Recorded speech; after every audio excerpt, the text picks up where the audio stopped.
Look at the world today, and cattle are everywhere, feeding people, supporting economies, and helping shape civilizations for thousands of years. Yet another familiar animal has shared our history just as long while following a completely different path: the deer. For tens of thousands of years, early humans hunted both deer and the wild ancestors of cattle. They tracked them across forests and plains, used their bones for tools, and relied on their meat to survive. Both animals were so important that they appeared together in ancient cave art, drawn by people who knew them as part of everyday life. At first glance, both seem equally suited for domestication. Both are herbivores. Both live in herds. Both once roamed vast, ancient landscapes, yet history chose only one. One species slowly crossed an invisible boundary, transforming over generations from a dangerous wild animal into one of humanity's greatest partners.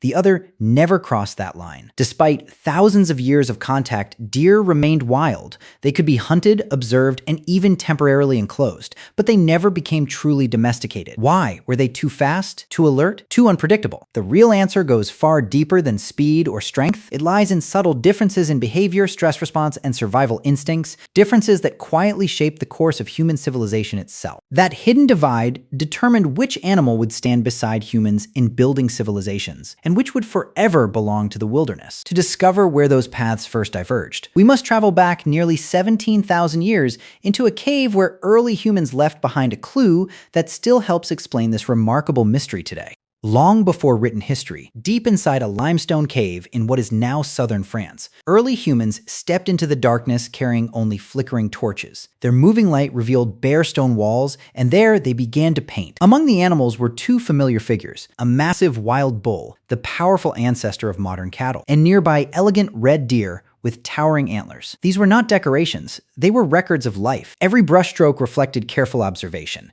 how these animals moved, where they traveled, and how they survived. To early hunters, both species were equally important. Both were hunted. Both were respected. Both helped sustain human life. Yet history sent them in completely different directions. Over thousands of years, the wild bull slowly changed. Through generations of human influence, it became domestic cattle, animals that could live beside people and eventually help build civilizations. The deer never followed that path. Archaeological discoveries across Europe reveal how closely humans studied them. In ancient Britain, researchers uncovered carefully crafted antler artifacts, likely used in hunting rituals or seasonal ceremonies. Early people understood deer migration, feeding habits, and even how they reacted to human presence.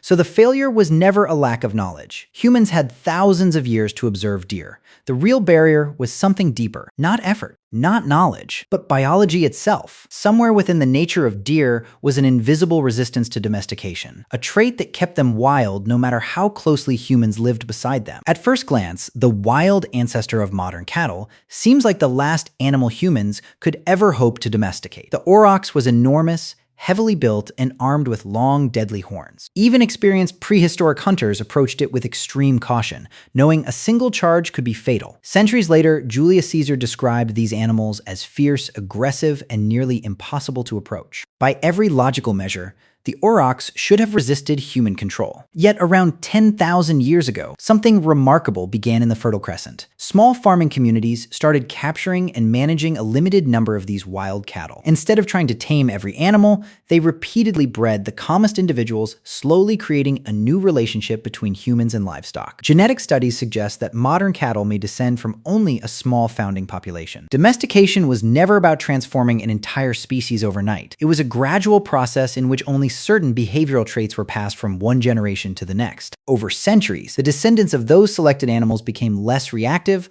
more tolerant of human presence, and increasingly suited to life alongside people. Their bodies changed. Their behavior changed. A wild survival strategy slowly became one of cooperation. But that raises an even bigger question. If humans could reshape one of the most powerful wild mammals in prehistoric Europe into domestic cattle, why did deer, smaller, lighter, and far less intimidating, never follow the same path? The answer was never about strength or size. It was hidden in behavior, and that single difference would determine which species joined human civilization and which remained forever wild. The real turning point wasn't physical power at all. It was a subtle difference in social behavior, and once we understand it, the entire story of domestication begins to make sense. The breakthrough wasn't strength. It wasn't intelligence, it was social behavior. Long before humans built fences or barns, wild cattle already lived in structured herds with clear hierarchies. Experienced animals naturally guided the group. When they moved toward water, the herd followed. When danger appeared, everyone reacted together instead of scattering. For early farmers, this created a huge advantage.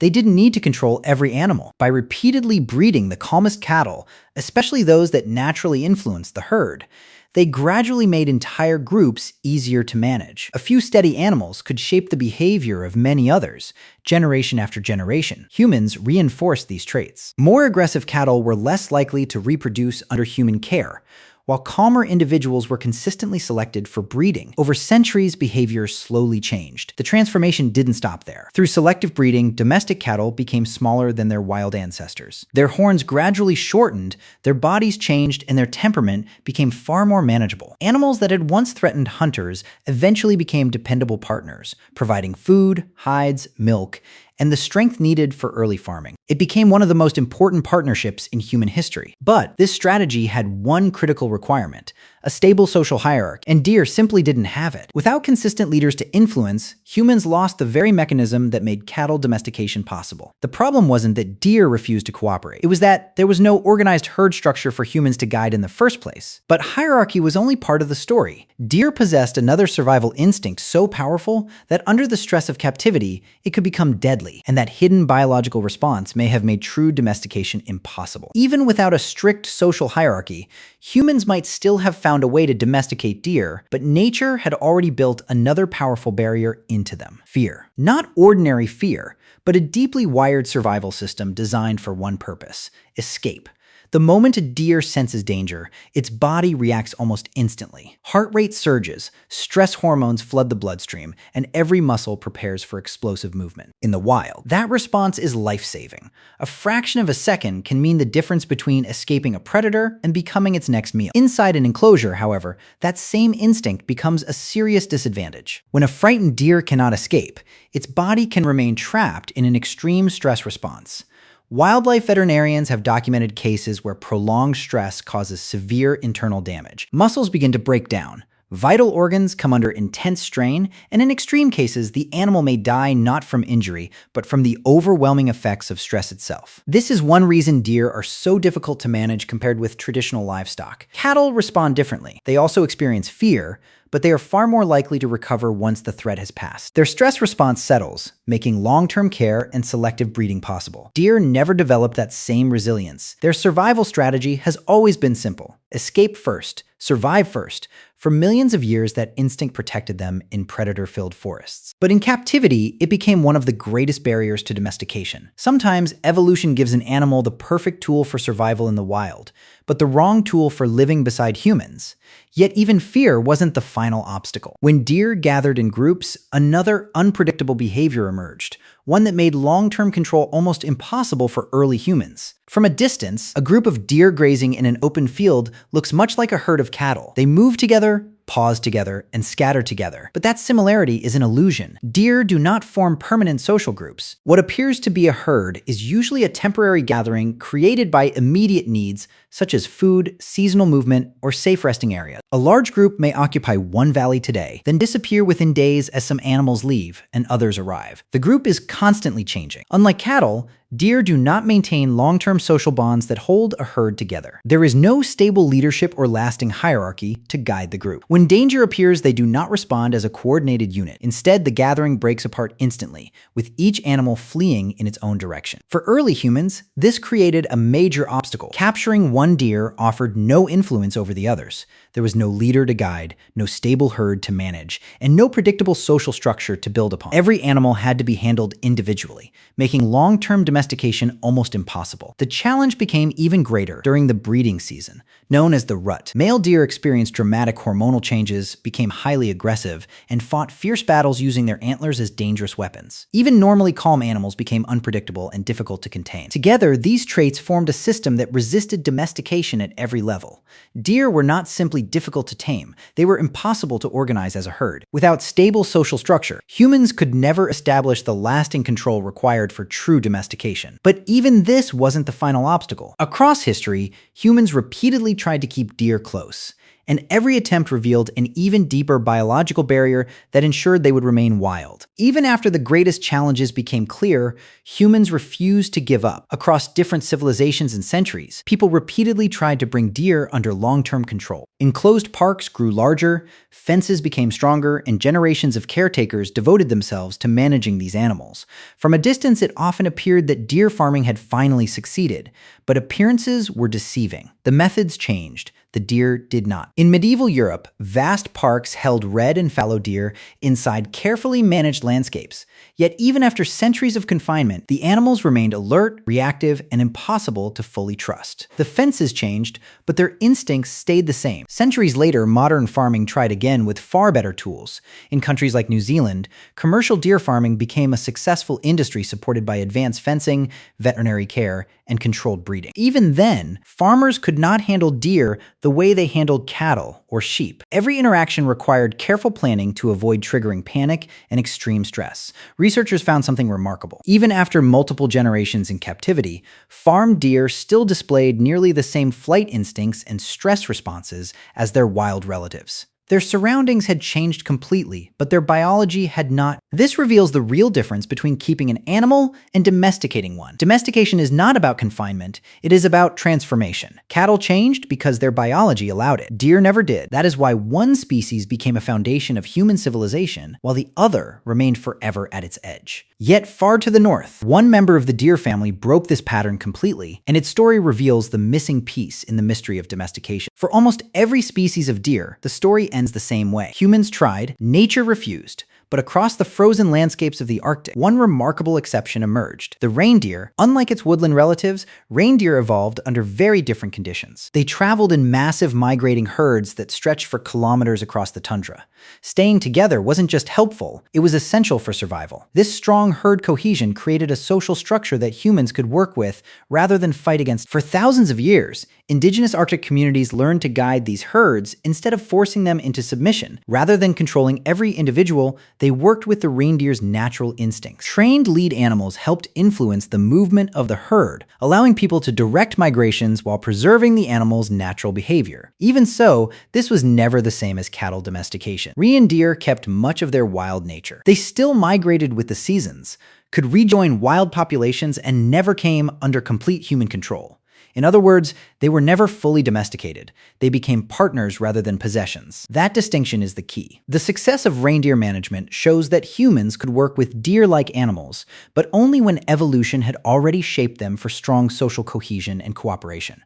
Most deer never developed those traits. Without stable herd structure and a reduced flight response, the process that transformed cattle could never truly begin. The Arctic didn't break the rules of domestication, it revealed them. Sometimes the difference between a domestic animal and a wild one isn't strength or intelligence. It's whether evolution has already prepared that species to live alongside others. But if behavior can change over generations, why couldn't humans simply breed calmer deer the way they transformed wild cattle? The answer comes from one of the most famous animal experiments ever conducted. For centuries, people believed domestication was simply a matter of patience. Capture enough animals, breed them long enough. Eventually, they would adapt. Then, in the 20th century, a remarkable scientific experiment challenged that belief. Russian geneticist Dmitry Belyaev wanted to discover what truly separated domestic animals from their wild ancestors. Instead of studying cattle or deer, he chose silver foxes, animals that had never been domesticated. His method was surprisingly simple. In each generation, only the calmest and least fearful foxes were allowed to breed. No special training, no forced behavior, just one requirement: tolerance of humans. The results were astonishing. Within only a few generations, the foxes became noticeably friendlier. They no longer responded to people with constant fear. Many actively sought human attention, behaving in ways that resembled domestic dogs. Then something even more surprising happened. Their bodies began to change. Some developed floppy ears and curled tails. Others showed softer, more varied coats. By selecting only for temperament, scientists had unintentionally changed their physical appearance as well. The experiment revealed a powerful truth. Domestication is not about teaching animals to obey. It is about changing which traits are passed to the next generation. And that is where deer reached a biological limit. Their extreme flight response, unstable social behavior, and constant readiness to flee meant there were almost no naturally calm individuals to build upon. Without that foundation, domestication could never gain momentum. The fox experiment didn't explain why cattle succeeded. It explained why deer never could. Sometimes evolution provides the starting material for domestication, sometimes it doesn't.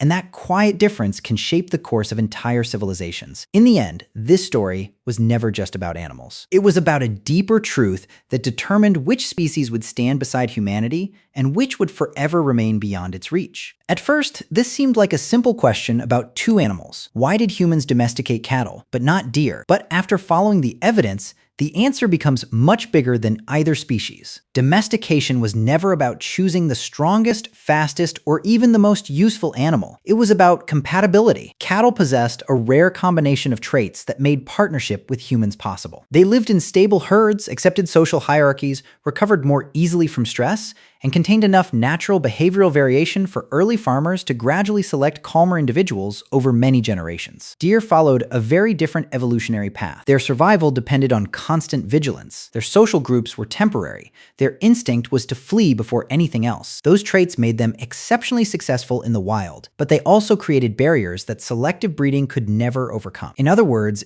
deer didn't fail because humans lacked determination. They succeeded too well at being wild. The same evolutionary forces that protected them from predators also protected them from domestication. Meanwhile, the ancestors of modern cattle possessed just the right balance of social behavior, adaptability, and genetic variation to form one of history's greatest partnerships with humanity. That partnership transformed civilization. It helped people settle permanently, expand agriculture, transport goods, and support growing populations. So perhaps the real question was never, why didn't we domesticate deer? It was what makes any species capable of sharing its future with ours. Sometimes history is shaped not by the animals humans wanted most, but by the few that evolution quietly made capable of living beside us. Evolution doesn't create winners or losers, it creates specialists. Cattle became specialists in living alongside humans, deer became specialists in surviving without us, and that single difference helped shape the course of civilization forever.